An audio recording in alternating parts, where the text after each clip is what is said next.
Tersangka menggunakan sepatu di dalam Rekaman kamera pengawas memperlihatkan pelaku pencurian ponsel di sebuah masjid yang berada di kawasan Kemuning, Palembang.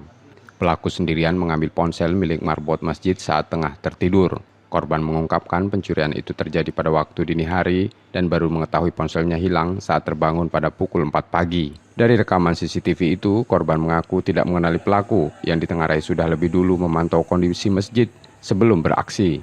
Aksi pencurian ini merupakan kali kedua terjadi di masjid tersebut yang sebelumnya kota amal raib dibawa kabur. Saat saya tertidur, HP saya taruh di sebelah saya tidur. Kisaran jam berapa? Itu saya tidur sekitar jam 11. Kemudian setelah saya bangun di pagi hari pada pukul 4 dini hari, saya lihat di samping saya sudah tidak ada lagi HP saya. Kemudian saya cek CCTV dan kemudian ada tersangka yang mengambil itu HP saya. Ada beberapa bulan lalu juga pernah kehilangan HP teman saya yang jadi marbot di sini.